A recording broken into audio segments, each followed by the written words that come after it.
Yes, good evening, everyone, and welcome back to the Football Tribe UG channel. Robert Kesakos is your usual suspect. Welcome back to yet another live broadcast on your favorite football updates channel.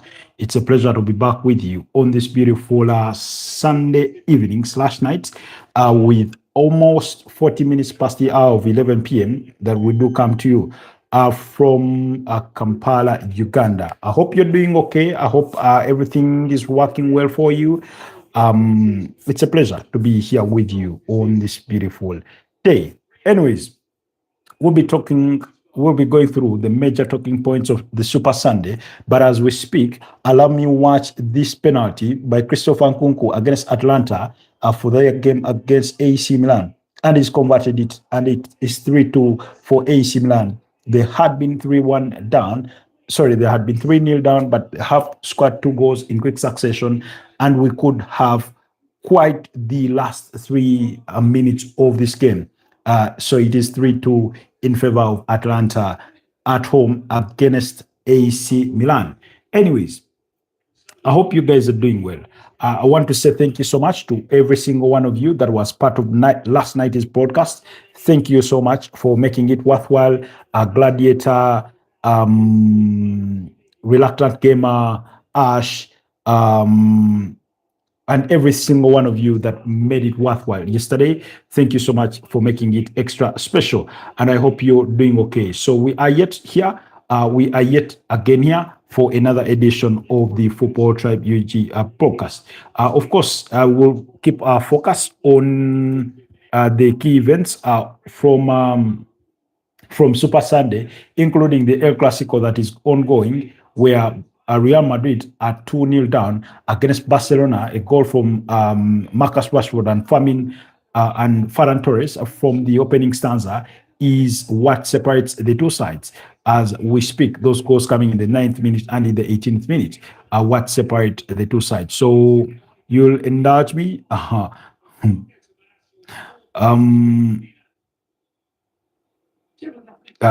trying to have a headline sorted, but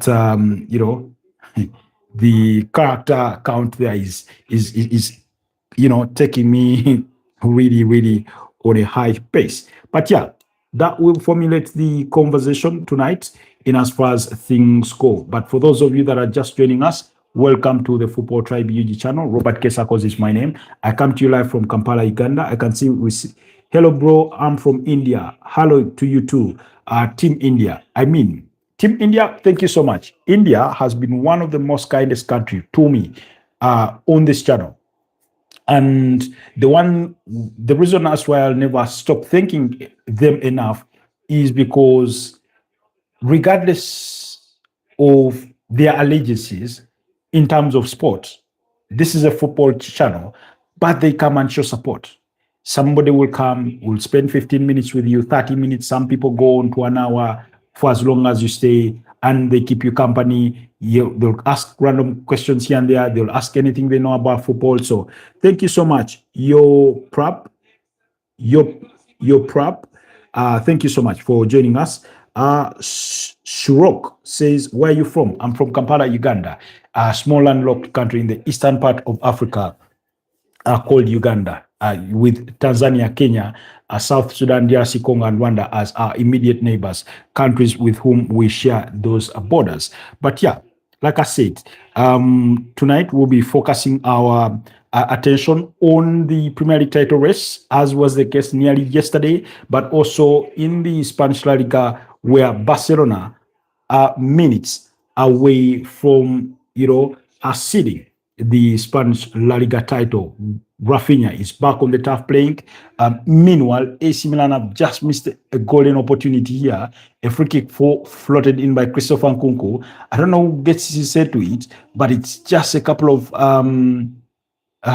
inches wide of the mark. Maximiliano Allegri cannot believe that his luck just, slipped by, because he thought they had scored to restore parity to make it 3-3 in this one. We're into the very last, perhaps minutes of the game as we speak, because it is in the 97th minute. after 6 minutes were added. But remember, AC Milan had that penalty that was just converted by Christopher Nkunku. Remember, Atalanta are under the charges of Rafael Paladoni, who is in charge of that team. But oh, AC Milan are trying to appeal for a second penalty in this game. I don't think they will have their luck that much, but it is what it is. It is what it is. Anyways, so the Spanish La Liga is also nearing its climax. But in as far as the La Liga title is concerned, I think we are as good as done and dusted there, because the one only thing left for Hansi Flick is for his Barcelona side to win all their remaining other 3 games and achieve the centurion of points that Tito Villanova achieved in the 2013-2014 season. Yes, remember he took over from Pep Guardiola after Pep Guardiola left after at the end of the 2011-2012 season. Yes, and Real Madrid had won the Spanish La Liga title. So 2012-2013 is the season when he took over, and they also remember Jose Mourinho had set that record of 100 points. Then what happened was that they came back the subsequent year and also made it 100 points. So really, that's part of the key rivalry in as far as things go. But tonight, so far, you would say that it's Barcelona that have dominated affairs thus far. And that tonight's victory will take them to 91 points, which they still have 3 games to play. And therefore, that is why the century of points is still very, very plausible. So it's very, very interesting that, and I think knowing who Hansi Flick is, I understand you want to give those youngsters a couple of minutes, but I'm sure he will be trying as much as possible to push for that,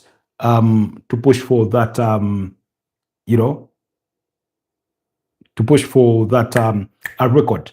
Anyways, I hope, by the way, I hope we do not get struck by copyright, because I just realized that voice was going through from the TV about that game. LFC joins us back. It's been a minute, LFC. Yes, Robert, my brother, I have missed you. I mean, how have you been? It's been a minute, indeed. Like, I can't even pinpoint a finger to the last time we had an interaction. But I hope you're doing okay, regardless of the circumstances, and I hope everything is all right for you. Maybe, I don't know, were you busy with school or rugby or something? Because usually that's what steals your time. And I understand for some it's around examination time. You say I've been doing well. Okay, that's good to know. We've also been doing well. We've been soldiering on little by little, step by step, as things go on. Anyways, I'm really trying to keep tabs on the Real Madrid game, but the rate at which my game is buffering is quite alarming and disturbing. But Barcelona have just not conceded many chances tonight. Real Madrid have only had 1 shot on target. Recently prepared. Oh, okay. You've been preparing for exams. How has life in Kampala been? It's been I can simply say some days are better than others, and today is one of those good days. It's been a Sunday, the church, everything has been all right. Everything has been all right. So,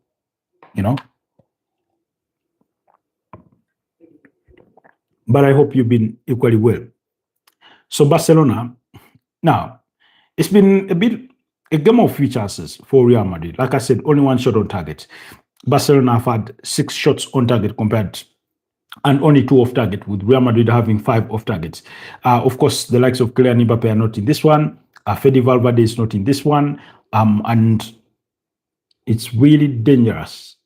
Oh, you say, have you heard about the antivirus? I've heard over the reports about that ship that was stranded somewhere, and if I'm being honest, I've not followed the story to the T, so I'm not at ease to give you the best info about that. But yeah, I've had it make the rounds. Oh, Jesus Christ.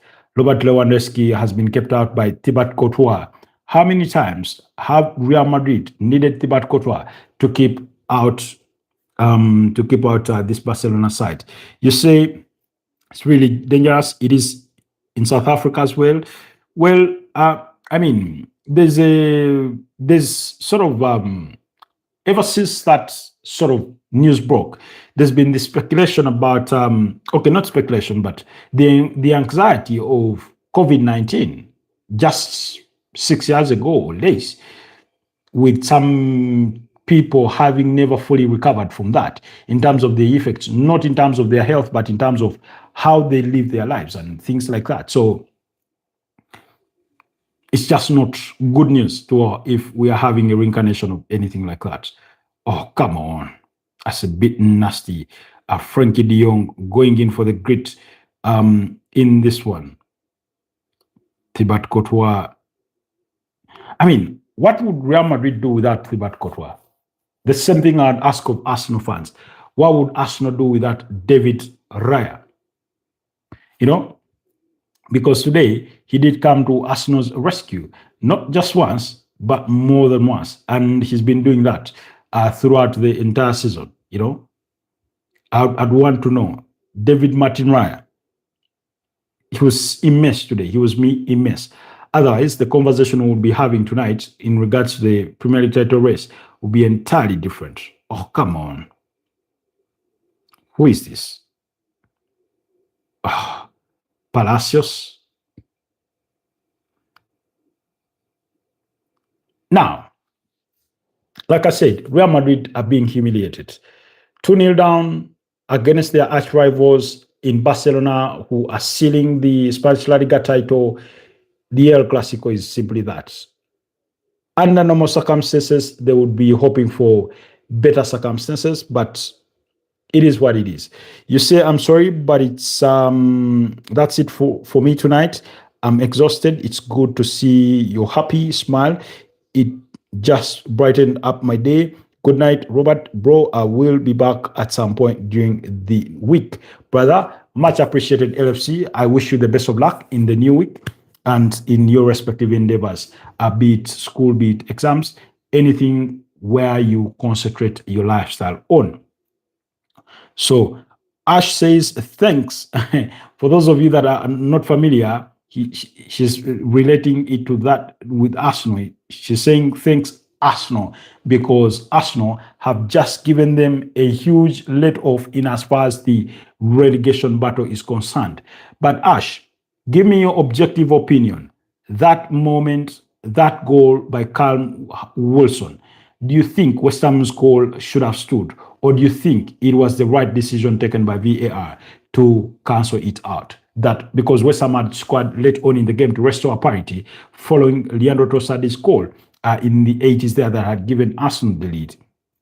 Your views and your thoughts on that particular moment, because it is such a defining moment in the context of the title race, but as well as the relegation battle.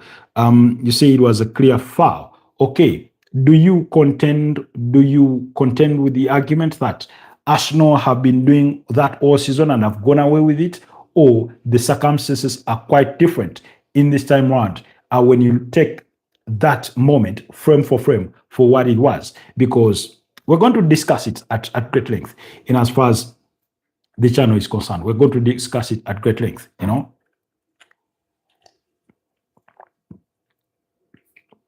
But I thought it was such a key moment, a very defining moment for the season. Anyways, I mean, I'm watching Real Madrid and it does continuously feel like there's no way back for us. Just no way back. Because even if we were to bounce back and draw this game, still Barcelona will be champions. It's a humiliation. Barcelona at home, in front of their multitude of fans, we are losing for the second time this season against the same opponent. Real Madrid lost to them 3-2 in the Super Cup, Spanish Super Cup, you say Arsenal keeper was fouled by two players at the same time in this case. Exactly. You put it right. You put it right. And for me, that is a very, very key difference. Now, guys, let's go to the gist of the conversation. It's the Premier League title race. Yesterday, Manchester City won against Brentford by 3-0. We discussed the result. We discussed the context of the match, the things that were in there. For those of you that were not part of that broadcast last night, you can give me your thoughts about Manchester City. 2 incidents for Kevin Schade. Should there have been a penalty and a red card or not? Your thoughts, in case you are not part of last night's broadcast. But tonight particularly, we are focusing on the Arsenal game because they're beaten up against West Ham by a 0-0. And that was enough to keep that Premier League title race alive. Pranav says, hi Pranav. Kindly like the broadcast, guys, and also consider subscribing to the channel if you've just joined us. Robert Kesakos is my name, in case you're wondering, and I'm coming to you live from Kampala, Uganda. So, 1-0 Arsenal won. Now, Arsenal were dominant on the night, especially in the first half. They're really, really dominant. Ball possession, tried to create chances, name it all. But things just did not fall in place for them. It somehow felt like, excuse me, it felt like there was not yet a decisive moment in that game for the greater part of it. You had, and even the chances that were there in the first half were very few, because there were 2 chances in the same space during a set piece. It was a corner kick, ball is headed to the crossbar, bounces back into play, headed back to the crossbar. Mads Hermansen had, a crisp of fingers onto it a little bit before it goes out again. And that was, I think, the closest Arsenal came to scoring in the first half. But he never went in, despite hitting the crossbar twice. And West Ham weren't without their moments, because there's a brilliant header from Castellanos that forces David Raya into a save. And this is in the first half. Because what West Ham did, they were defending quite well and then looking to catch Arsenal on the counter-attack, Pranav says it was a clear and obvious foul. Now that the game is over, I really hope our Spurs still get relegated. Come on, you Gunners. That is Pranav. Ash says, thanks. Well, I do not think Ash will take that comment too light to heart, because she is a Tottenham fan and she wants them to stay in the Premier League. And it's such a pivotal moment for them. Now, because they have it all to do against Leeds United tomorrow. That's for Ash. Anyways, like I was saying, the first half sort of felt like it was just that. Meanwhile, the ElClasico has concluded. Barcelona have won it by 2-0. Those 2 goals from Marcus Rashford and Ferran Torres were enough to seal it. Now, you say, I'm a boy, never told you sorry. Oh, Ash. Come on. Jeez, apologies. Accept my sincere apologies for the misrepresentation of gender. I've beaten my fingers quite a couple of times now when it comes to names and trying to correlate them with gender. The one thing I forget is the context of my society and the disparity that there is with other societies when it comes to names. But I hope you find it in your heart to, forgive me. So Arsenal dominated possession to the tune of 64% compared to 36% of West Ham. Both sides' XG was not much different, 1.36 for Arsenal and 1.32 for West Ham. 9 shots on goal for West Ham and 15 for Arsenal, but only 4 on target for Arsenal and 3 for West Ham. So now, in terms of West Ham's game, there's 2 pivotal moments. There's that attempt by Castellanos, the brilliant header. I think it was a cross from Aaron Wan-Bissaka. That was in the first half. Then in the second half, you had that moment by Mateus Fernandez had gone through. Initially, when I watched, I remember feeling a moment of a hesitation in that very moment. And I thought, is he offside? It didn't appear to be, and then he wasn't, because after David Raya made the save, it resulted into a corner. But that was a really, really defining moment of the game, because had David Raya not made that save, perhaps we would be talking about an entirely different result tonight. But somehow he's continued to show that that he's a brilliant goalkeeper. I remember being one time in a discussion on TikTok, Nando Live. For those of you that are familiar with the forum, you relate to this conversation. And this was many months ago. Okay, not too many months ago, but maybe 2 or 2.5 months ago. And we're having a I was listening in as people were having a discussion about goalkeepers, and some people were making the case for Martin Raya, and there's a Chelsea gentleman or fan called Sports Magazine, and he was making a case for Robert Sanchez being better than David Raya. I mean, it is his home opinion that it is as such of a fact from his side. But I don't really think that, in my humble opinion as well, that Robert Sanchez is as good as David Raya, or even better than David Raya.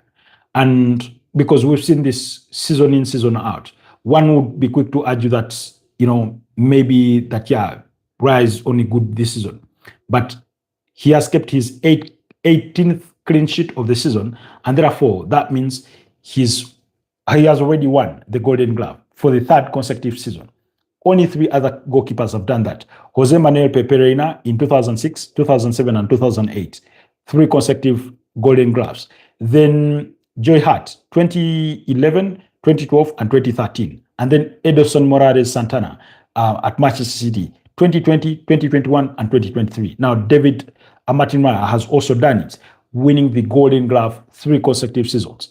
2023, 2024, 2024, 2025, and now 2026. He's been immense. If Arsenal somehow managed to clinch the Premier League title, he will have played a very, very significant part of that. Okay, let me read some of your comments. Blastoise says, Hi, Spurs still needs to get relegated. I do not like that you've done them a favor. I do not think Arsenal have done Spurs a favor. For Tottenham Hotspurs, it's a blessing in disguise, because ordinarily, Tottenham fans wouldn't wish for Arsenal to win. But for today, they wished for it. 2, I think Arsenal have done themselves the favor not to lose that game, let alone drop any point out of, because it's such a crucial 3 points in the context of the Premier League title race, which is far from over, by the way, because Manchester City returned to action on Wednesday night against Crystal Palace, who we'll talk about a little bit later. They shared the spoils in a 2-2 draw against Everton. Obviously, my prediction was wrong because I'd gone for 2-1 victory for Everton. But now that they've secured that point, it means they cannot get relegated because West Ham got beat. And that's also a key part of the whole conversation. So I think for Tottenham Hotspurs, Arsenal haven't done them a favor. It's simply a blessing in disguise for them, because Arsenal have done themselves the favor, Okay, then I can see, okay, just to revert back, I tried to read the comments from in the clearest of views. Okay. Oh, all right. Jesus Christ. Where did I stop? I can see. Okay. Raymond Kangumba said, Hi, Nottingham Forest versus Newcastle United, embarrassing game. Ed Howe to sack. Now, Raymond, I've told you this before, and the sooner you accept it for what it is, the better you'll be. According to David Hopkinson, your CEO, they're not going to sack Ed Howe. And the Athletic reported just as much, and they're very, very credible source when it comes to news and reports when it comes to these Premier League teams. it was reported that Ed Howe will stay for next season. However, both parties agree that what's transpired this season cannot happen next season. So you're going to have to hang in there and summon the courage to support Newcastle again, whilst Ed Howe is in charge, you know? And so that's that. You say, Blastoise says, okay, I think we've discussed that. Pranav says, great life, my man. Battery's low, so got ahead, but good content. Keep going. Thank you so much, Pranav, for your kind comments on that one. Blastoise says, Robert Sanchez is nowhere near David Raya. Meanwhile, do you think Luis de la Fuente has a tough choice to make? Because remember, he has David Raya, he has Joan Garcia of Barcelona, and he has Unai Simon of Athletic Bilbao. Now, his de facto preferred number one choice for a goalkeeper is Unai Simon of Athletic Bilbao. But I must say, if you are objective enough, forget personal individual preference, because that Unai Simon is his individual preference. Of course, they work together at the under 19s of Spain and something like that. If you disabuse yourself of any bias whatsoever, I think today you'll agree that David Raya is the best Spanish goalkeeper that they have. In fact, in as far as this season is concerned, I will acknowledge I haven't watched Athletic Bilbao as much, you know, but I'd say David Raya, Joan Garcia, Unai Simon. But do you think Luis de la Fuente will be up against a very critical decision, or he will simplify it and give the chance again to Unai Simon? I think he's stubborn enough that he will stick with Unai Simon. Okay. Okay, Ash was saying thanks to Blastoise. Okay, everywhere I go, I hear same comment that Spurs need to get relegated. You will hear that until you get relegated to Championship, play with unknown clubs. Thanks again for your kind of words. Salaam alaikum. That's Amir Cruz. Cruz, do you have any love and preference for Tony Cruz, the former Real Madrid and ex-Bayern Munich player? Then Blastoise says, go to Championship, Tottenham fan. Well, like I said, it's in Tottenham's hands. It's in Tottenham's hands to decide where their fate for this season ends, whether they stay in the top flight or they get relegated. Tomorrow, West Ham United fans will be cheering on Leeds, hoping against hope, perhaps, that they beat Tottenham Hotspur or at least force them into a draw. Because remember, but if Tottenham draw, then it will mean that they need at least only one win in their remaining two games. Really, West Ham will be needing all two wins. And even that would still not help them because of their enormous negative goal difference. Then, I mean, I said this yesterday, if Tottenham gets relegated, or West Ham, whoever gets relegated, it will be because they deserve it. You say he's an AC Milan fan, right? Oh, who in particular? You mean Blastoise? I think so. Correct yourself. It's the mighty AC Milan. Amin Suma says, hello, how are you? Indonesia, welcome. Oh, you're from Indonesia. I've had a couple of friends here from Indonesia. One used to call himself the Yellow Dayak. I've not seen him in a bit, but he used to come from Indonesia. But thank you so much for joining the podcast. Kindly like the podcast, but also consider subscribing to the channel. So, back to digesting the Arsenal West Ham game. I think I've read each and every one of your comments, but thank you so much for all those comments. So, Arsenal were dominant in possession, but they were not making it count. Their chances fell far between. You never felt that beyond those chances from the set piece in the first half, you never felt that they really tested Mads Hermansen. And there was a moment in the game where West Ham really got comfortable on the ball.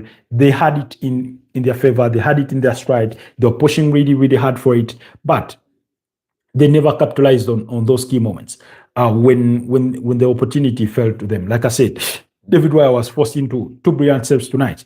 One against Castellanos for the header in the first half, and then against Mateus Fernandes. But of course, when you do not bury your chances, sometimes it's going to come back and bite you. And that's what I similarly felt about Arsenal in the opening half when they had those sort of few chances. Bukayo Saka had a couple of chances, but he could not even keep them on target. First of all, Arsenal lost Ben White to an injury in the first half. Then Mikel Arteta, I do not know whether he was ill-advised or his strategy never just worked out. He made a horrendous decision. When they withdrew Ben White, they brought on Martin Zubimendi. That meant that they pushed Declan Rice to play at right back. It just never worked out. It just never worked out. The game never felt the same for Arsenal again. Not particularly because Zubimendi was bad, and he wasn't any better, by the way. He had a few misplaced passes, the usual safety sort of back passes and that kind of thing overall. But it was with him in the midfield, it was against slow. And for me, I did not blame him entirely or particularly because the reason as to why I did not blame him particularly is simply because the whole game for me felt dull-ish. Like it was just there in between. No team was creating those clear-cut chances. And after 39 minutes, of course, he was withdrawn in the second half when they brought on Kai Havertz and Martin Odegaard. Then Eberechi Eze, he never found his footing in that game, really. I think there's one through pass that he attempted for Bukayo Saka, but you never felt that he got a grip on that game. I thought Leandro Trossard was the man of the match for me. I thought, okay, beyond the heroics of David Raya, point of correction. David Raya was the man of the match for me. But I felt that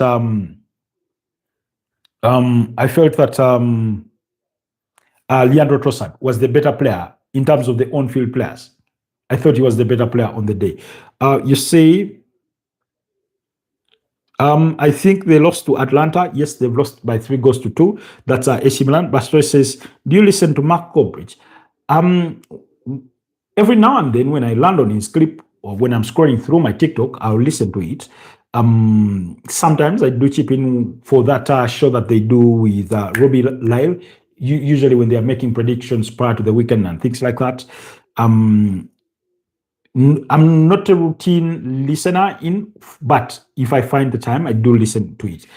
However, I saw his comment today about that West Ham ruled out goal, and it reminded me what he's been accused ever since he sold his channels to Gary Neville, the United Stand. And I'm not particularly sure which one whether he sold them both, but I think he sold the United Stand. I don't know whether he still owns Stats Football. I do not know. But I mean, where has his objectivity gone?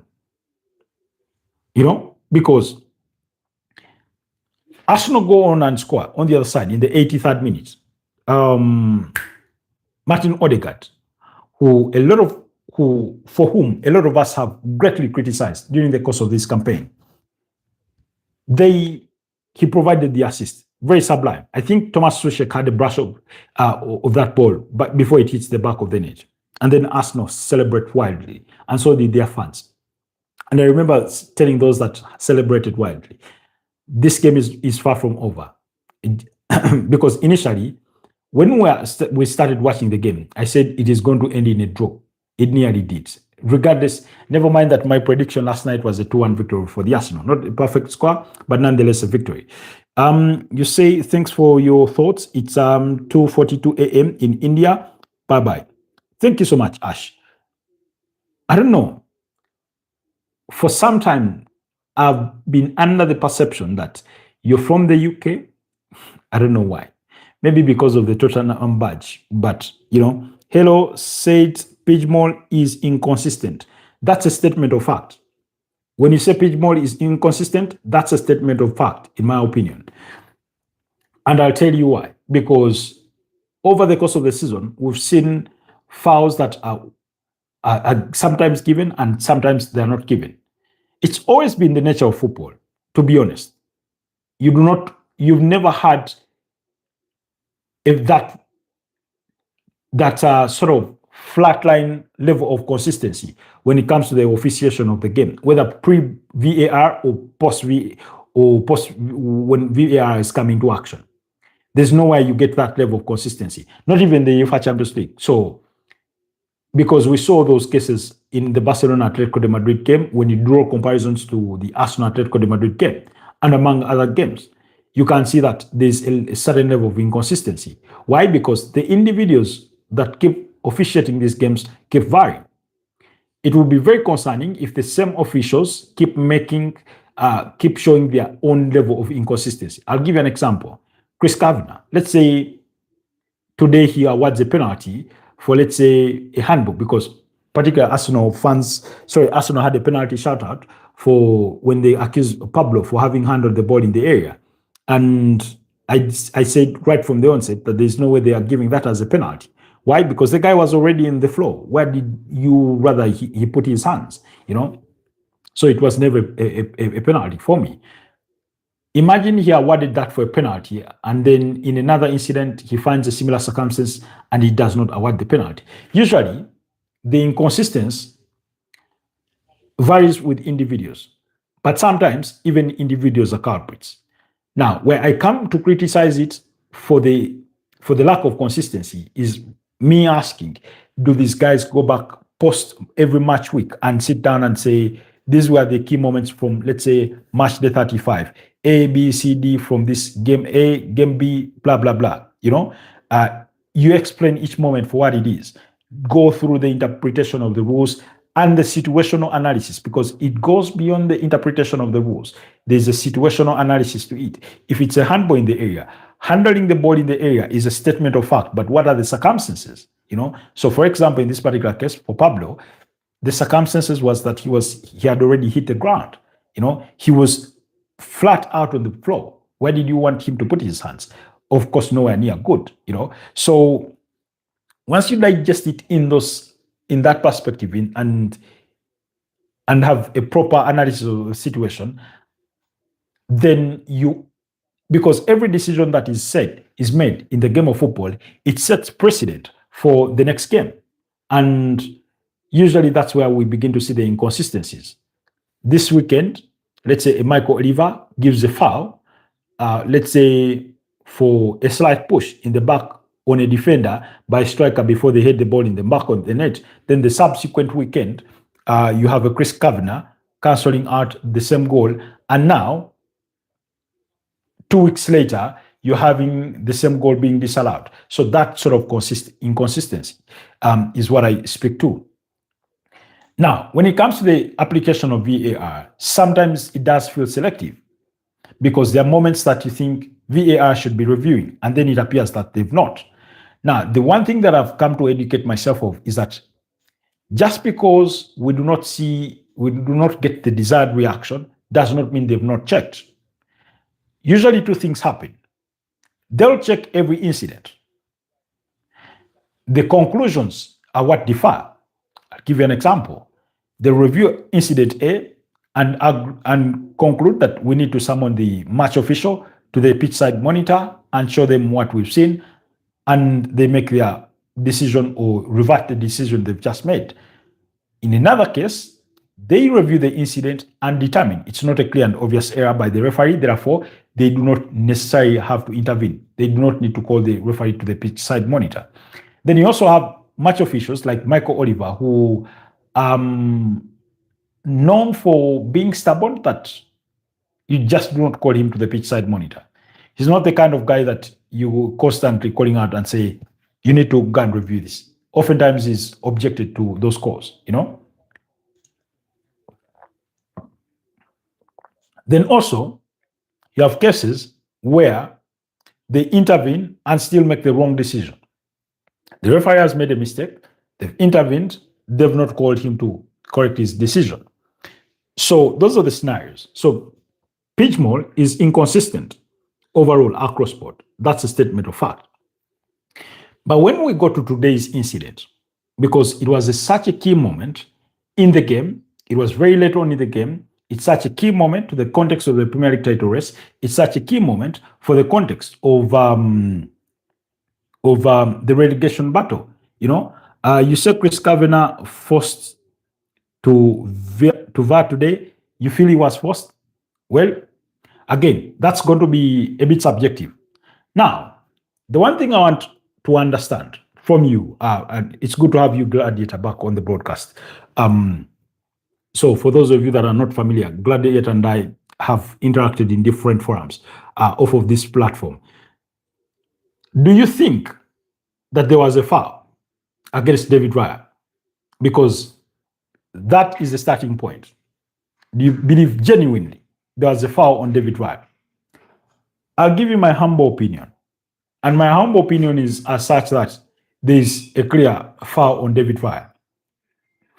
In the initial phase of play, when I first watched it, I was thinking to myself, normally, Chris and Oliver do not go to VAR collapse. Yeah, I was just talking about Michael Oliver as being a renowned referee for usually being called to the video assistant referee or the pitch side monitor and says, no, I'm not coming over. I stand by my decision. So be it.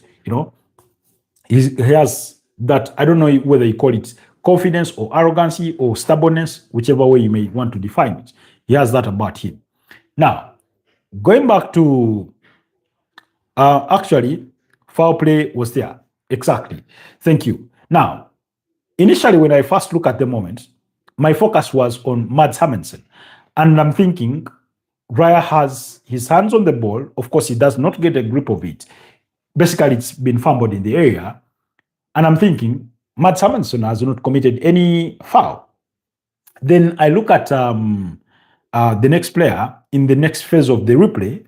It's, I think, Pablo. He has his hand around the neck of David Raya. And from first instance, it looked inconclusive to me. And my argument, I simply said, this goal may not be ruled out. Why? Because I have seen similar circumstances, not in exactness, but where a goalkeeper is being blocked.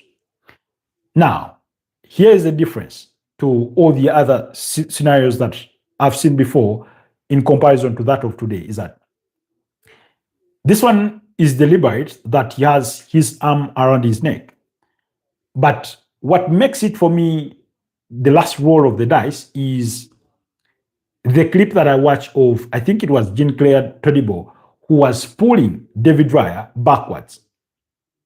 I think for me, if the decision was made based on those two facts, the one of where David Raya is being pulled in the opposite direction or backwards is what decides it for me that it is a clear foul. Because remember, on first instance, we're a bit confused because Mikel Arteta on the touchline appeared to be signaling on his arm, as if to suggest there had been a handball in the build-up to the goal. But also, it was such a chaotic moment that when Callum Wilson strikes that ball, from the quick review of it, or sorry, before even the review, from the quick watch of it, you think Declan Rice has just cleared the ball off of the line. But then I'm like, I'm not sure. I'm not sure it's on the line. I think it has crossed. And then Chris Kavanagh points to a center to say it's a goal. Goal line technology has come into effect. But that I felt that was a key moment. Now, there's an argument that Gabriel Magalhaes was equally trying to pull somebody. I do not know to what extent, what impact, but I've seen an unclear image of it. It looks like an overly zoomed picture where he's holding on to somebody. There's that. Unfortunately, two wrongs do not make a right. So you cannot let the goal stand because you think Gabriel Magalhaes has also committed a foul. Because in the box, the goalkeeper gets priority. He has that protection about him, about when it comes to the rules of the game. They have a certain level of protection when it comes to that. So for me, that pull of David Raya is what sealed it for me to say, yeah, this one is a clear foul. You said, okay, actually, you said Pablo Fonos holding Raya, not blocking him. Todibo pulling Raya. I mean, blocking, holding. I mean, it became more obvious. The more we watched it, the more it became obvious that it is a foul. Now, a lot of people have come out to say Arsenal have been doing this the entire season, and we've been calling for the protection of goalkeepers, and the Pidgeotto has not done it until today. I think that is a misconstruction of facts, or a distortion of facts, or a misinterpretation of circumstances. I'll give you an example. I've read some comments apparently attributed to Roy Keane that Arsenal have been going away with it all season in similar circumstances. And he cites the 1-0 victory for Arsenal against Manchester United on the opening day of the Premier League. For those of you that remember, that goal by Ricardo Carafiori. When it comes to blocking goalkeepers, all teams that leverage on set pieces do it. I've seen United do it. I've seen Arsenal do it. I've seen Brentford do it. I've seen Everton do it. When it comes to goalkeeper blocking, they do that. And when you go to Europe, referees squash that. As soon as they see that bit of blocking of a goalkeeper, they call for a foul. But in the Premier League, they let that stand. Now, go back. I do not remember. I think it was last season. Was it last season? Yeah. No. Yeah, maybe last season.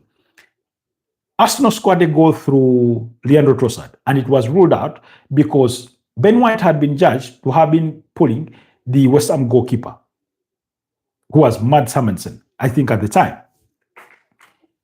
And the goal was cancelled out. Now, a lot of people that are making the argument against the decision that was taken today are not reorienting themselves to that fact that Arsenal have been suspect of being found guilty of fouling a goalkeeper, and they had the goal ruled out. Nobody is talking about that, to say, yeah, we've seen this happen before. Basically, they want to paint the narrative or a picture that it is the first time that we are having a goal ruled out for an alleged foul on a goalkeeper, as blunt as it was. Because in that particular case, Ben White appeared to clamp the goalkeeper's hand in under his armpits. And in a way, he impeded him from trying to get to the ball. So it was ruled as a foul. So fast forward to today, and everybody that has a memory of where they think Arsenal have had an infringement on a goalkeeper are isolating the other one. I call it selective outrage, unfortunately.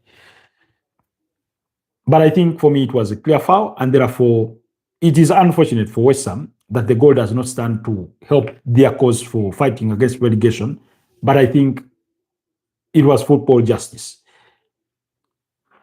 A lot of times we've come out of games and we felt VAR had not done enough to intervene in a situation.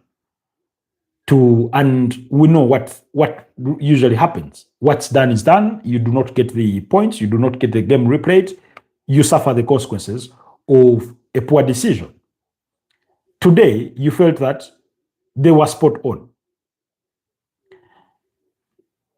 Today, you feel that they were spot on. However, because it's Arsenal, expect a lot of narratives against this. But if any genuine football fan disabuses themselves of the bias that they may have against Arsenal as a team, you may come to a different conclusion. The one question that I wanted to point out to all football fans in general is, if the roles had been reversed and it's your team and you've seen that being done to your goalkeeper, would you rather the goal stands? Ask yourself that. If you come up with a genuine answer and you share that with us, then we can go back to that conversation. If you feel that if, as a Chelsea fan, that if that had been committed against Philippe Jurgensen yesterday, let's say, in their 1-0 draw against Liverpool, or if you're a Manchester United fan and you think if that had been committed against Seny Lomans, if you're a Tottenham fan and you think that had been committed against Anthony Kinski or Guillermo Vicario, if you're a Liverpool fan and you think that had been committed against Georgi Mamadashvili or Anderson Ramsey-Specker, that regardless of that circumstance, the goal should have stood objectively as a fan of that team, then you can come back and we have a full-blown conversation about it all. So Arsenal survived. They'll know they were that lucky because they were that close to losing 2 points. And losing 2 points would mean that if Manchester City won or win on Wednesday against Crystal Palace, they would go above them. Because remember, having scored 3 goals yesterday, Manchester City reduced the point gap from 5 to 2, but also the goal difference from 4 to only 1. Therefore, even if it were a 1-0, even if it were to be a 1-0 victory for Man City on Wednesday against Crystal Palace, they would still leapfrog Arsenal because they would be level on goal difference, but Man City would have scored more goals compared to the Arsenal. So that's the context of it. The rest in itself is not yet done. At least that's what I feel. Why? Because a lot of people look at these remaining 2 Arsenal games against Burnley and against Leicester City as easy games. On paper, they may sound easy until you get on the pitch and you grind it out. For starters, Burnley today shared the spoils in a 2-2 draw against Aston Villa, regardless of what you think of Aston Villa. And they're a team that are already relegated and have nothing to lose. So coming to play a game where they can frustrate you, really you're playing under pressure because you are desperate to win, can give you a different set of circumstances altogether. And then it boils down to how your players deal with that sort of pressure. If they crumble to it, or if they fail to overcome it, then you end up in the doldrums and suddenly you drop points. Against Crystal Palace, the overall expectation is that Crystal Palace will rest games on May the 24th when they take on Arsenal at Selhurst Park, because on the subsequent week, on Wednesday, they'll have a cup final to play against rival Kano in the UEFA Conference League final. That will be at the Red Bull Arena in Leipzig, Germany. Now,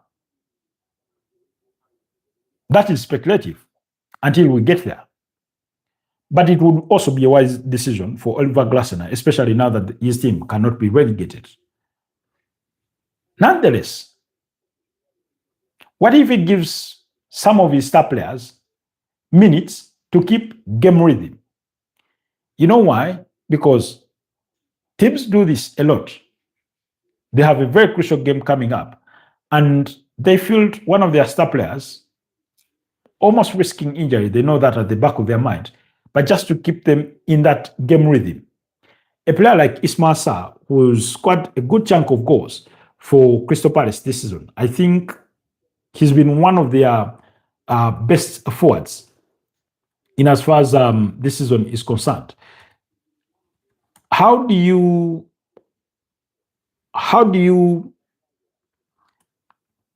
if you played him in that kind of game, of course it would be a huge risk. But then you also remember that maybe you want to keep him in that sort of momentum. And that's why you would play him. So anything can happen. So if they play some of those senior players, who knows? Up until this point, he has 8 Premier League goals and 1 assist. He has 2 goals in the EFL Cup. I don't know how many he scored in the Conference League, but he's got quite a couple. So he's done well for himself. So until that point, when we get there, we do not know how it will look like. Nonetheless, on the other side, you also have Manchester City, who play Crystal Palace on Wednesday. Then over the weekend, they'll be up against Chelsea in the finals of the FA Cup. And then on Tuesday, they'll play FC Bournemouth, a team that has the longest unbeaten run in the Premier League thus far this season. I think their unbeaten run has stretched to 15 games following their 1-0 victory against Wolverhampton Wanderers yesterday. Manchester City have the second longest winning streak of 12 games in as far as the Premier League is concerned, not all competitions. And then Arsenal are third with a streak of 11 games. Now, on match day 37 of the Premier League, that will be the subsequent weekend after the weekend of the 16th. After playing the FA Cup against Chelsea, the subsequent week on Tuesday, Man City play FC Bournemouth. I mean, in all fairness, I remember looking at that fixture schedule and I was thinking to myself,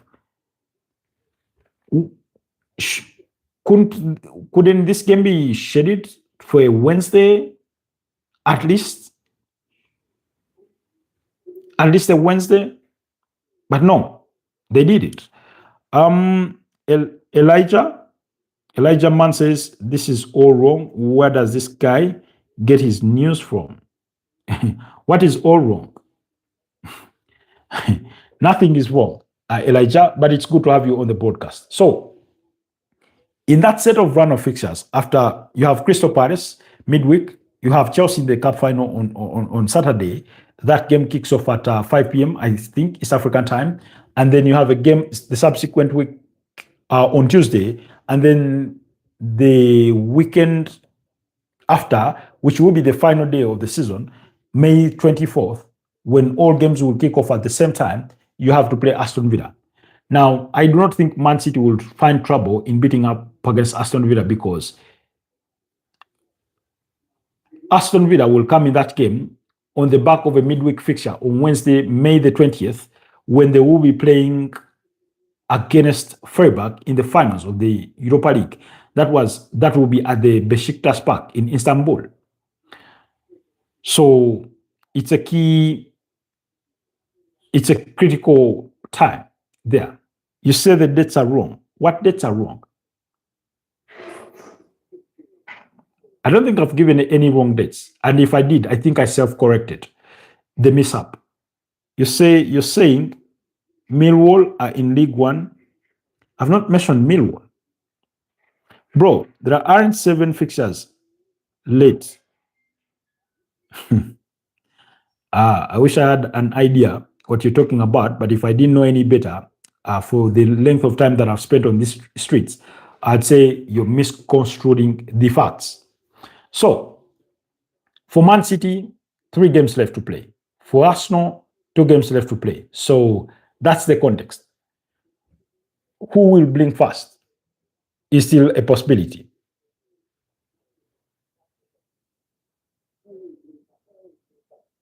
You know? So, the question is,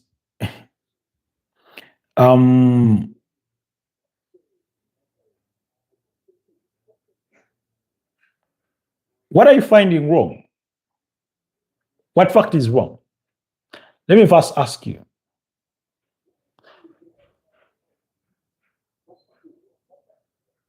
Oyenja game okubi itali ku topic. I'm literally telling you Millwall are not in League One. We've not had a mention of Millwall since the start of the broadcast. But anyway, you appear to be off topic. Elijah, get your act together. So, that's the context for Man City. I've already said whatever is a possibility for Arsenal is a possibility for Arsenal is the same possibility for Manchester City. But it is for Arsenal to lose. If they dare drop points, if they dare drop points against any of the remaining, whether it's Burnley, whether it's Crystal Palace, then they will be in hot soup. However, the biggest prayer Arsenal will be asking for is, for example, Manchester City to drop points, particularly in their game, whether against Crystal Palace or against Bournemouth. If they drop points in each of those 2 games, then Arsenal will simply win the Premier League title at their next game. You know, the advantage Arsenal are going to have come the next weekend is that they'll get to play their Premier League matchday 37 game before Man City play theirs, because Man City are going to be playing in the FA Cup final. And usually, if you play early and win, that puts your opponent under enormous pressure. That's why partly Arsenal are playing under a lot of pressure today, because they know that Manchester City had gotten their homework done and they were simply sat back waiting to see what happens with Arsenal today. And I can only imagine the amount of celebration they went through when Callum Wilson scores that goal. And then the disappointment in equal measure when that goal is ruled out, and then we play on, and then eventually the final whistle is blown. I saw a clip of Mikel Arteta's post-match interview, and he said he was being asked about his heart, where his emotions were overall, and he said something that He only wished he had won one of those smartwatches to be telling him the sort of emotions that he went through. You know those smartwatches that measure your heartbeat and things like that? You can imagine. And first of all, the sort of wild celebrations that he and his coaching staff, as well as the fans, deservedly so, and the players, had led themselves into after scoring that goal through Leandro Trossard, and then almost being stabbed with what would appear to be a dagger in the last minutes of the game. And you see the way West Ham were celebrating that moment. It is what it is, because at this point, even if it were a point, just a point, they would be happy to take it. But for a team fighting for their lives, I thought you pick the ball from the back of the net and try to push for it.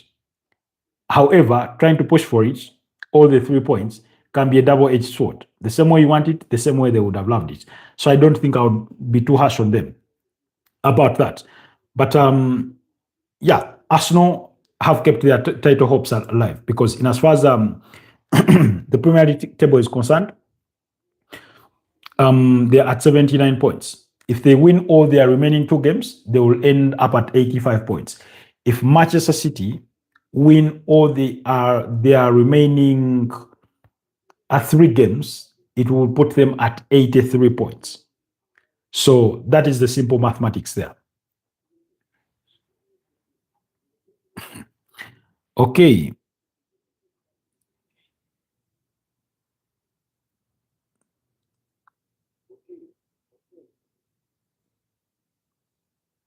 Am I missing something? I don't think so. Oh, okay.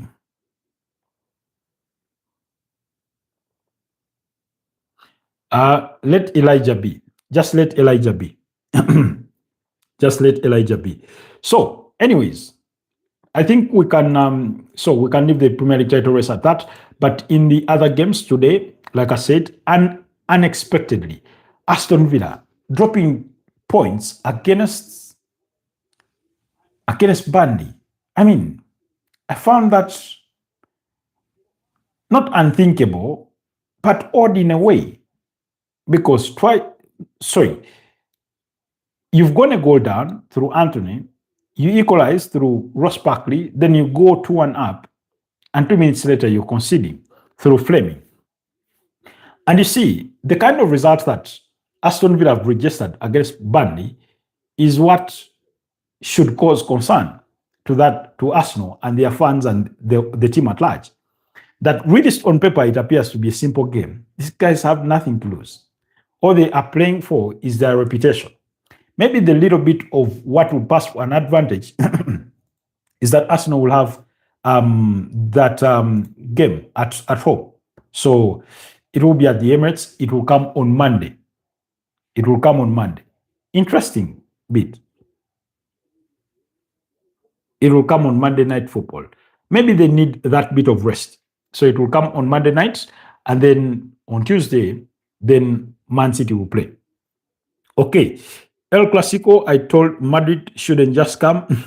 They have been pedestrian. Yeah, they've been pedestrians at best. They just had a bad game. I think maybe the game in itself was indicative of all the problems they've had throughout the entire weekend, going back a couple of weeks, in as far as where their dressing room is, where their minds are at. You never felt at any one point that Real Madrid were in this game, apart from Thibaut Courtois, because had he not made some of those saves, maybe it would have been even a bigger humiliation.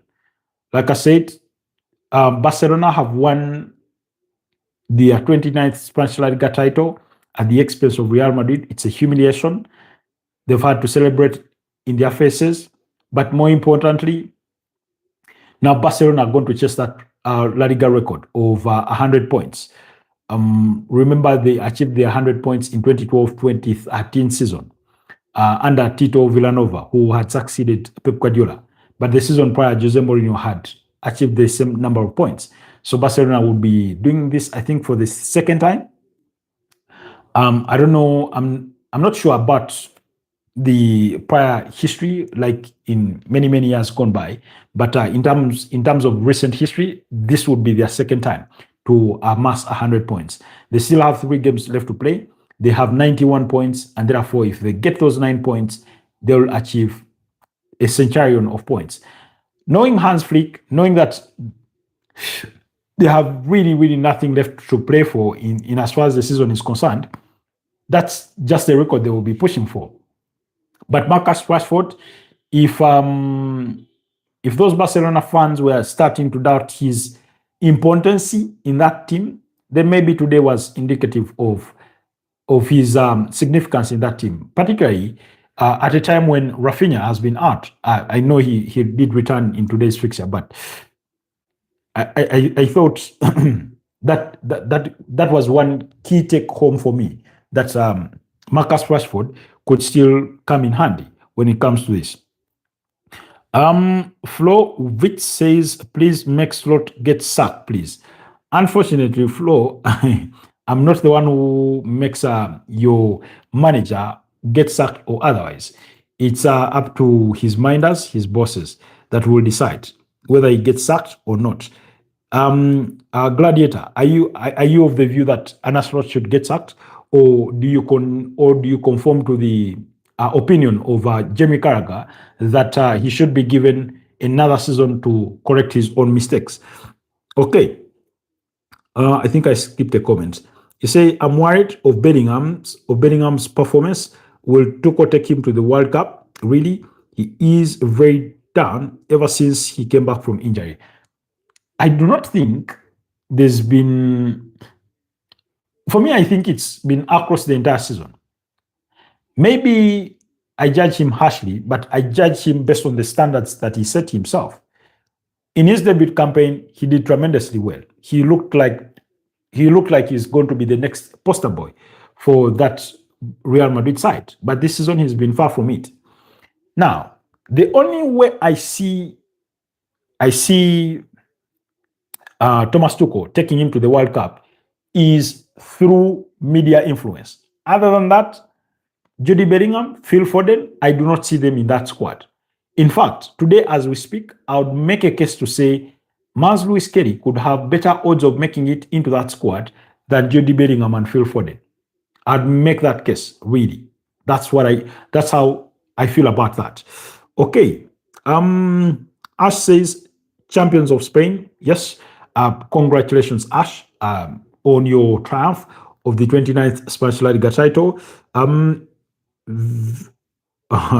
Visca el Barça, Visca Catalunya. I think that is the mantra for the Barcelona fans. Okay. Flo says, I need my Liverpool back. You will get your Liverpool back. You say Farmers League, La Liga. Who cares? Liverpool. No. Anyway, have your banter in the comment section, guys. I'm not going to interrupt that. But when you say you need your Liverpool back, what version of Liverpool do you need? The version of Liverpool that we saw last season that won the Premier League title, the version of 2024 that finished third, really competing for the Premier League title with 82 points, the version of Liverpool that won the 2020 Premier League title. What version of Liverpool do you want back? Please be more clear, Flo, there on that one. Then you say Klopp's Liverpool. Okay, quickly answered. Thank you. I do not think you'll ever get Klopp's Liverpool again, because let's acknowledge the difference of managers. One is German, one is Dutch. Their football orientation is oftentimes or largely worlds apart or different. So expect not to see the same. You can still see a brilliant Liverpool under Arne Slot. But I think, to say the least, is he has not achieved the expectations, Arne Slot. I remember saying this at the start of the season because a lot of people were judging him based on the transfer window that they had, and they were saying Liverpool, because they were reigning champions, were going to defend the Premier League title. And I remember making the argument to the contrarians, said the one thing that will undo him is because the level of investment that was made into Liverpool was going to increase the expectations that fans and his bosses would have had on him. That was point number one. Because if you won the Premier League title with that sort of squad that you had last season, why not win it? Why not win it even with what would be presumed to be a better squad, with the addition of Alexander Isak, Hugo Ekitike, Fran Wirtz, Jeremy Frimpong, Milos Kakes, Georgi Mamadashvili, Giovanni Leoni, Freddie Woodman, because those were the signings that they made. But then, my other counter argument was losing Alexander Trent-Arnold was not as simplistic as people thought. Two, I felt that Liverpool was short defensively in terms of numbers, but also more importantly, was short in that midfield in terms of numbers. And I did pose the question, if you lost a Ryan Gravenberch and a Dominic Szoboszlai for a period of 1 month, 2 months, would you be still able to compete at the same level? I don't think they would have. But also, unfortunately for them, Mo Salah just could not find his mojo back. Why? I felt, and I also made the same argument back in the summer to say, once they brought Isak, Fran Wirtz, and Hugo Ekitike, there was going to be a battle for that crown of who is the king of this team. So there's that. Okay, let me read some of your comments, guys, so that I'm not left too far behind. Okay. Crymo, when did you guys win the UEFA Champions League last time? Flo trying to take a dig at Ash. The last did in 2015 when they beat Juventus by 3-1 in the final.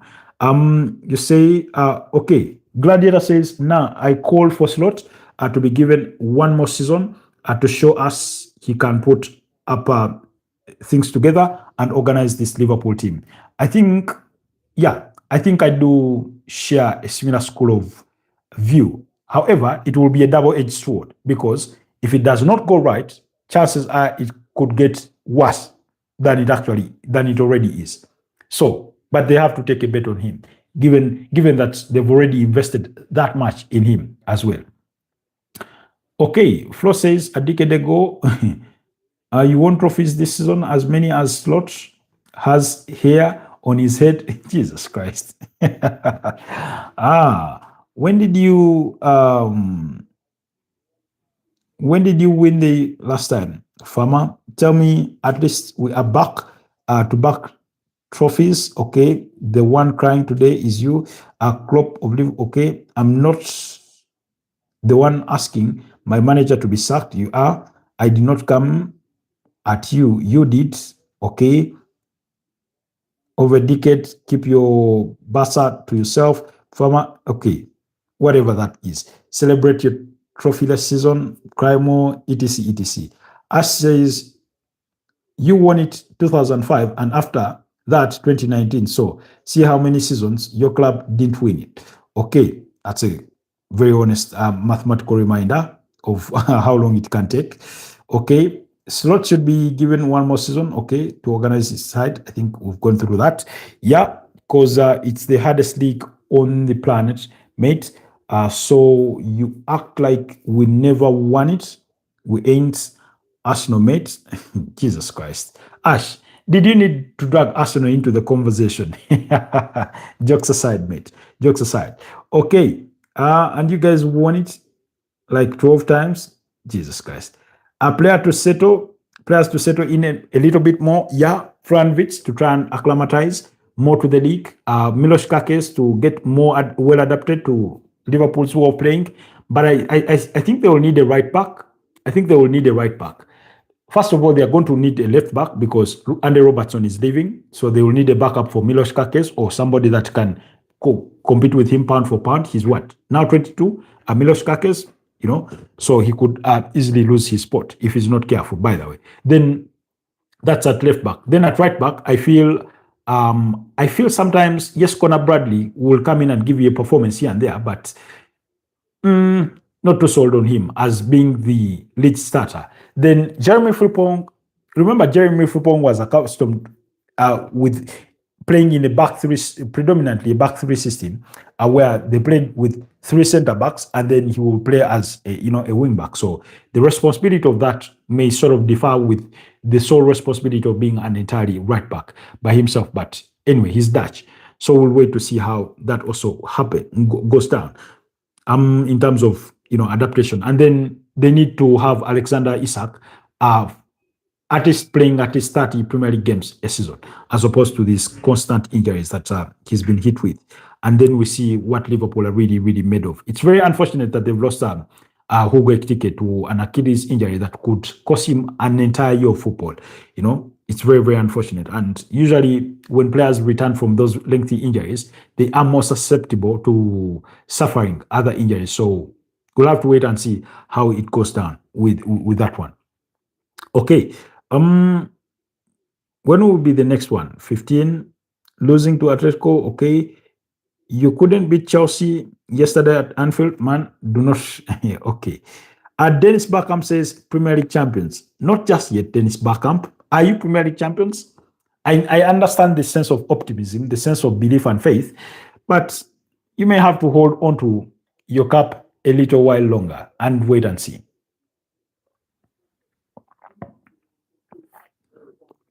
Okay. Chill, I didn't say anything to Liverpool. We won today, beating out rivals, so we got every right to celebrate. Ash, do not let Flo rob you of your joy of winning the Spanish La Liga title when you've just beaten my, Real Madrid quite convincingly to go on and win it, So, yeah. Then you say, as a bit under the weather after the game at Anfield, much expected. We are getting Watton and Diomande from Leipzig. Jan Diomande? Oh, yeah, it's been reported that Liverpool want him as their primary target for a replacement for Mohamed Salah. I've seen him not in so many games because my consumption of the German Bundesliga is not that much, but particularly I usually make reference to that two-all draw between Leipzig and Borussia Dortmund. He looked immense. He was such a brilliant talent. But remember, he's also a youngster, and it's a Premier League. Sometimes adaptation may take a bit of time. He may not come in and hit the ground running as soon as fast as you may think. So, but nonetheless, it's always very hard and almost close to impossible to replace a great player with a great player or an even better player. There might be examples across the different boards, but when it comes to that standout player, when they leave the club and you replace them, I remember how much United struggled for years. And up to this day, I still think they do not have that player, like a Paul Scholes. They do not have that player within their team. Of course, Barcelona will never replace Lionel Messi. I've seen the comparisons from Ansu Fati to now Lamine Yamal, but we can all agree that pound for pound, you cannot replace Lionel Messi. The same way Manchester United tried as much as they could to try and replace Cristiano Ronaldo, but everybody that has been handed that shirt number 7 has been burnt, has had their fingers burnt. So look at Chelsea. Have they ever replaced Frank Lampard? Have they ever replaced Didier Drogba? You felt maybe Diego Costa was that, but I mean, we hold Didier Drogba in such high esteem and high regard that you still feel that over a longer period of time, they've struggled. And in Thiago Silva, you thought they had the leadership and the quality of a John Terry, but he was already in the evenings of his career, so he did not stick around too long. So, yeah, teams struggle when it comes to player replacements. Okay. Flo said, fair, kudos to Barcelona. Yeah, chill. I know it's a frustrating season for you. Hope Liverpool bounce back next season. Okay, nice to see you guys are making peace. It's football. We have more things that unite us than those that divide us. Flo says, we have Kakes. You have Kakes, but I think you still need a replacement. Sorry, not a replacement, but a backup. Remember, Andy Robertson will be leaving. Ash says, I think Slot will get some games next season before the decision is made. Who all are you planning for? Xabi Alonso? I mean, for some reason, Liverpool fans for quite some time have had it at the back of their minds or engraved within their minds that the next manager should be Xabi Alonso. But we'll have to wait and see. What if he takes a job at Chelsea this summer? What if I do not know? Even Xavi Hernandez is out there in the market looking.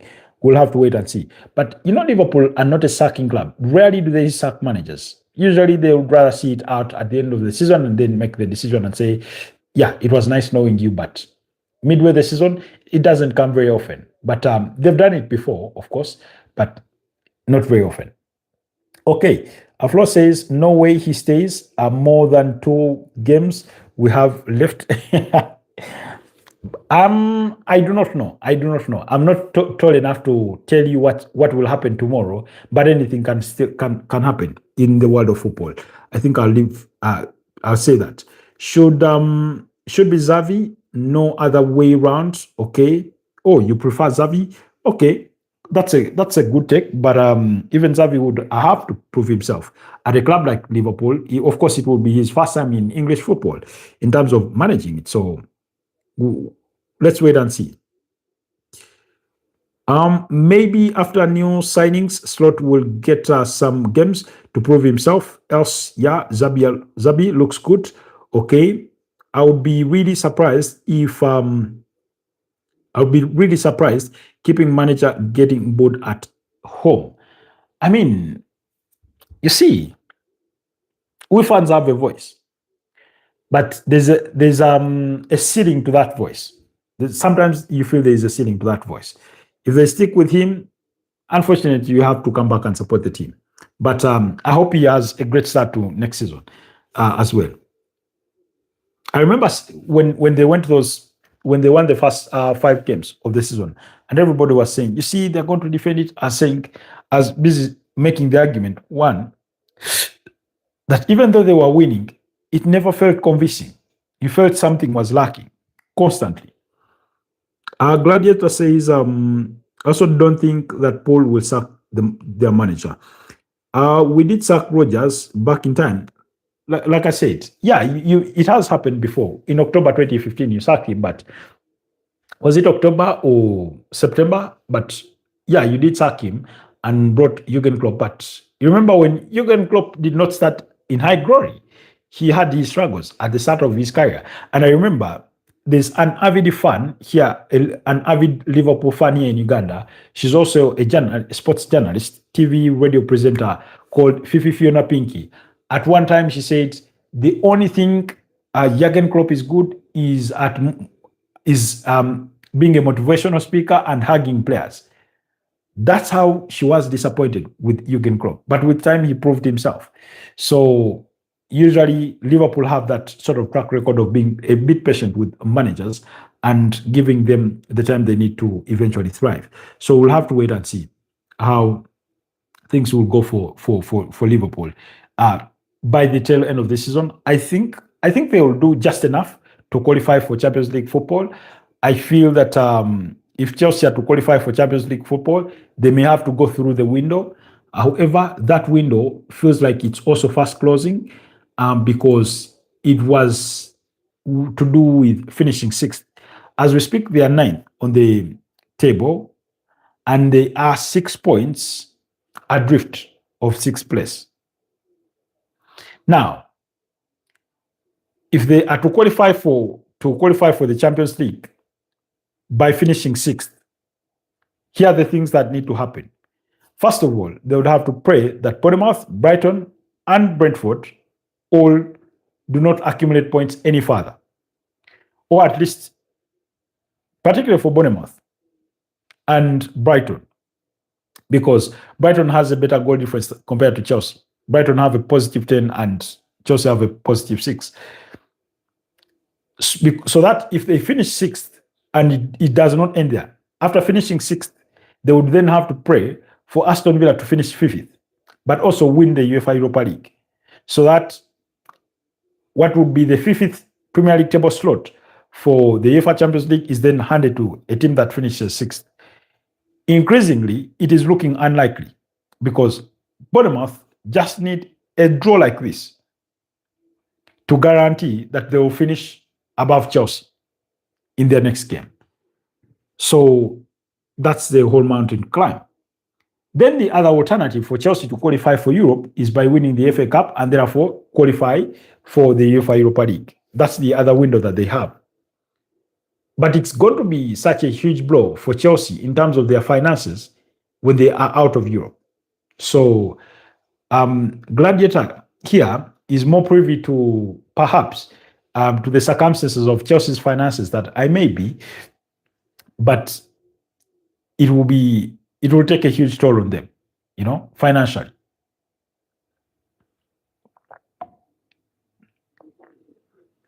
So yeah. Then in the other results from Super Sunday, Crystal Palace and Everton, that one also ended 2-2. I must say, I was a bit surprised, but goes from James Tarkowski, he scored to give Everton the lead. Then Ismail Sarr scored to restore parity. Then Beto scored in the 47th minute to hand Everton the advantage.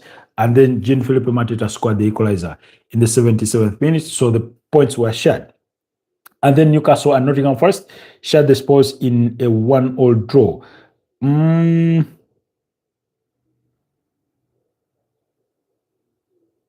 Okay, let me come to those comments. Where did I stop? Okay. Miss him. Slot hasn't got enough energy compared to him.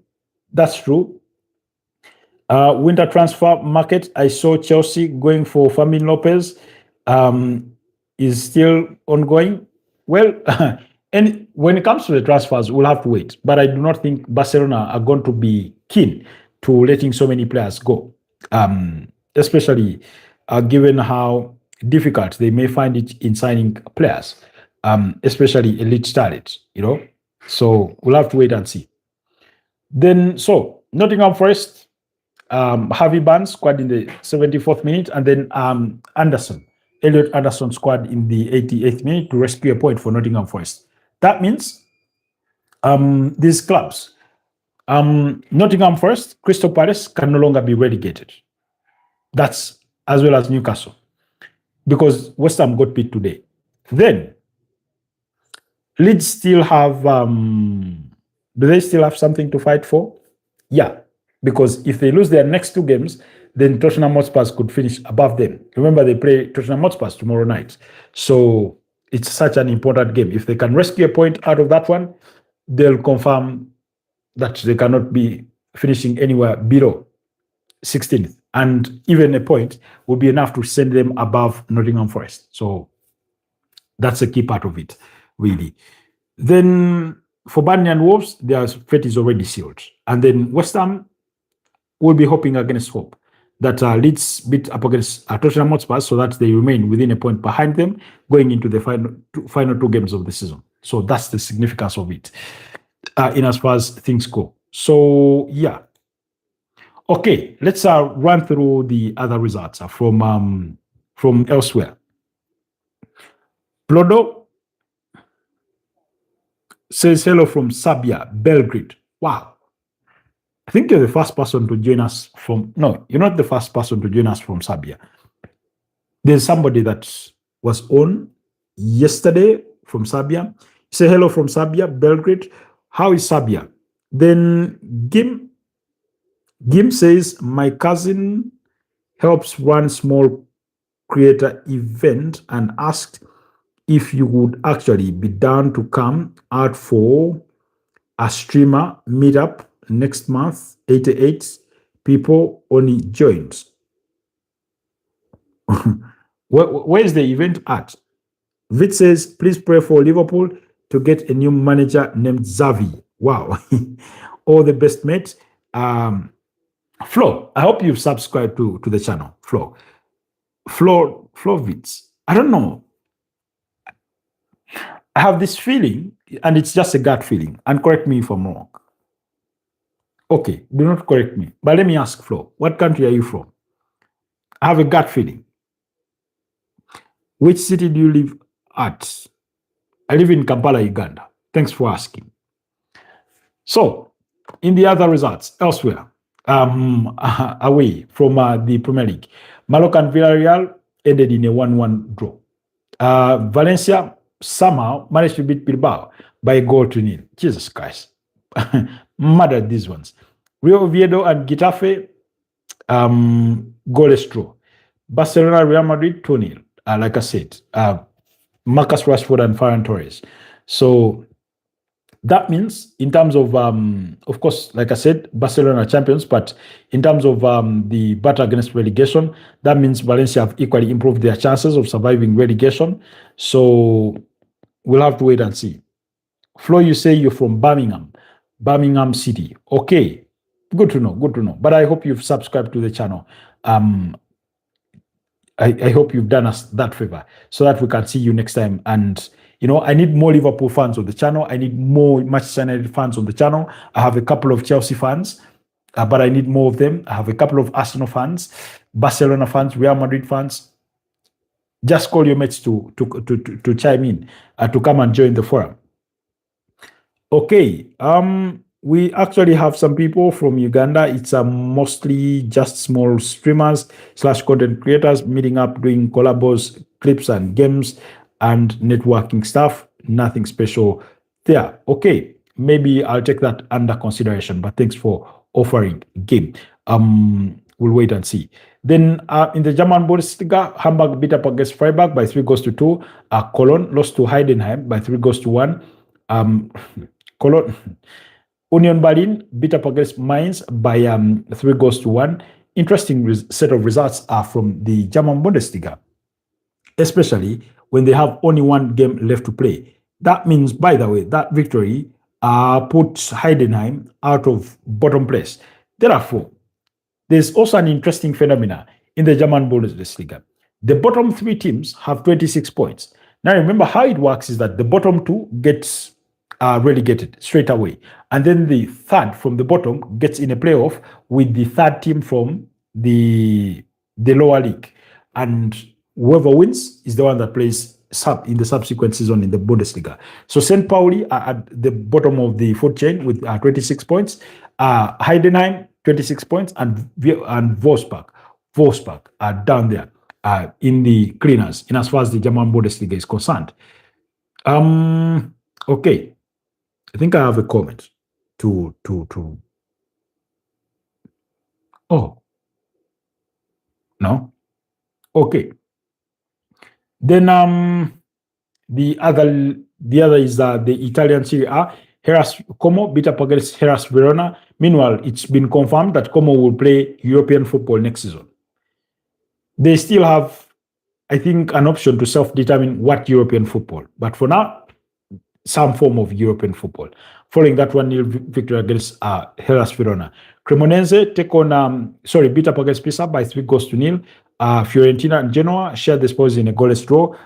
Parma lost to AC Roma 3-2, just as much as Atalanta went away to San Siro and beat up against AC Milan by 3-2 in that one. So in terms of the standings, because again, relegation is the key thing here, as well as European football. So Inter have 85 points. They've already won. But bottom, the food chain is Pisa, already relegated. Hellas Verona, these guys also have 2 games left to play. Also as good as relegated as well. Then Cremonese still have a chance to fight because it is between Cremonese and Lecce. One of those 2 could be the third team that faces the drop. In terms of their European places, Rest Como as 6th, and therefore, because they are 7 points above a 7th placed Atlanta, that means they cannot drop any further than 6th. I mean, what a tremendous job Francesco Sola Fabregas has done with this Como team. So at least they will either play Conference League or Europa League. But for now, it is AC Roma in the UEFA Europa League position. Now, I've said this before. I would rather Como go and play in the UEFA Conference League. Why? Because it's a competition with teams that they can sort of evenly match, as opposed to punching largely above their weight and qualify for Champions League or even UEFA Europa League that may be a bit more cumbersome for them. I'd rather They test themselves out in the Conference League and see whether they can balance the competitions, playing in the Conference League on Thursday, and then taking on the responsibilities in the Italian Serie A and see where the season ends for them in that regard. Then, if they show that they can cope with that, then next season maybe either they win it or fight and advance to the UEFA Europa League, like that, gradually. Otherwise, they wouldn't want to have their fingers burnt so fast, so quickly when it comes to that. Oh, really? What happened to my device? Anyway, there's a way YouTube crashes lately, just out of the blue, and the app will crash. It's happened to me a couple of times. Anyways, in the French League One, here were the results. AC Monaco lost to Lille by 0-0. Angers and Strasbourg shared the spoils in a 1-0 draw. Auxerre beat up against Nice by 2-1. Le Havre lost to Marseille by 0-0. Lorient put 4 past Metis. Metis have already been relegated. PSG put only one by a 0-0 against Brest. Stade Rennes 1-1 against Paris FC, while Toulouse beat up against Lyon by 2-1. So, in as far as the French League is concerned, let me see if I can have access to the French League One table. I don't know, French League One table. Okay. Now, two teams have, yes, PSG and Lens have a game to spare. The rest of the teams have one game left to play. So that game, because PSG are 6 points ahead of RC Lens, if Lens were to win that game, it would put them in 3 points behind over PSG. Really, there's one game left to spare. In other words, RC Lens would then have to hope that PSG loses their final game, and then Lens, which many of you pronounce as Lens, win, and then they get to be the champions. But PSG only need 1 point to be confirmed as champions.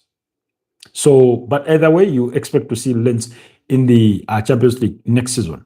Then also, Metis and Knots have already been relegated there. So that's as far as things go in the French League One. The top scorers are Esteban Lipaul from Stade Rennes with 20 goals, Joaquin Panicelli with 16 goals from Strasbourg, and then Mason Greenwood from Olympique Marseille with 16 goals. I mean, and yet someone wants to tell us that Ousmane Dembele deserves to win the Ballon d'Or again.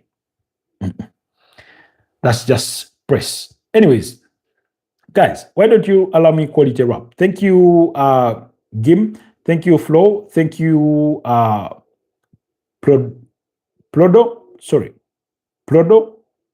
Plodokogenic. Yes, I hope I pronounced your name the right way. But thank you so much for having been part of tonight's broadcast.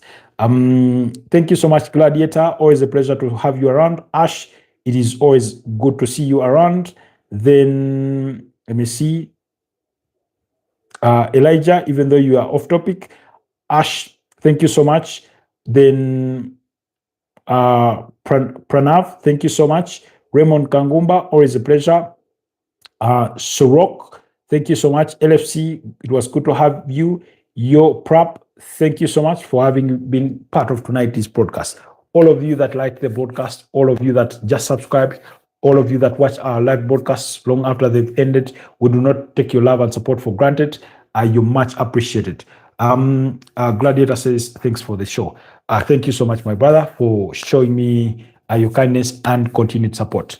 Let's do this again for Monday morning at 9 a.m. We'll be looking to do our routine weekly broadcast, and then get to digest more of what we made sense from the weekend, as well as look forward to the new week, because we have at least a game in the Premier League between Tottenham Hotspur and Leeds United, among other key news that may follow henceforth. It's been a pleasure. Have yourselves a blessed night. Bye-bye for now. Stay blessed.